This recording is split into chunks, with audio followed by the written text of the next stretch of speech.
Terraria is an action-adventure sandbox indie video game.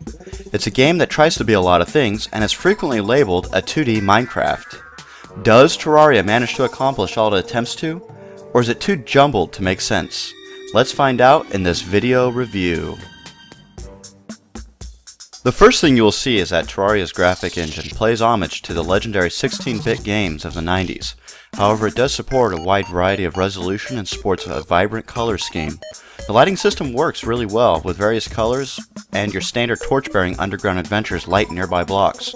Additionally, there is a huge sprite variety. For example, enemies are not simply recolored and recycled. Each enemy and item is unique with only slight similarities between the sprites. The game's soundtrack is great and memorable, and changes during the day-night cycle, and for different biomes and events. So while cutting down trees during the day, you'll get a jaunty tune, but while during a boss fight, you'll get an action-oriented battle music. One issue I encountered was the general unevenness of some of the sound effects.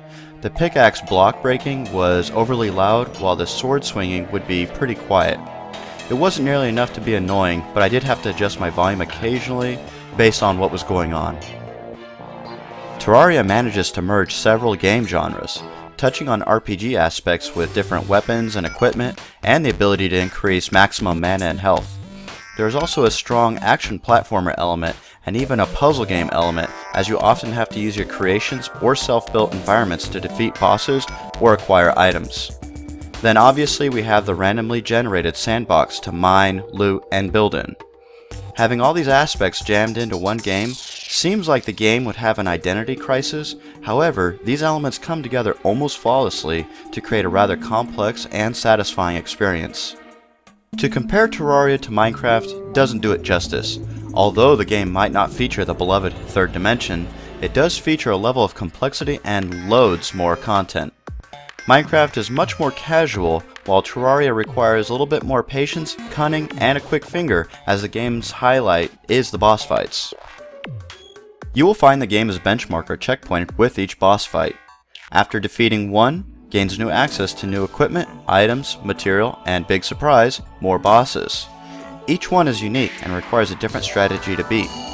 The game does not have an official ending, and even after defeating all the bosses, you will find yourself farming for the next best item or that super rare armor that has a low chance to drop.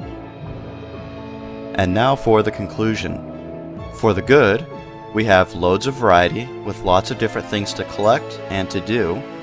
We have great balance as you progress from starter items to late game awesomeness, and you get your best bang for your buck, logging easily 100+ hours for the $10 that you pay for the game. Now for the bad.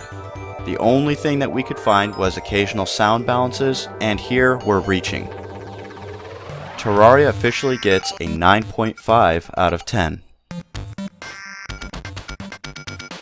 Terraria embodies what we want from indie games and ultimately AAA games too.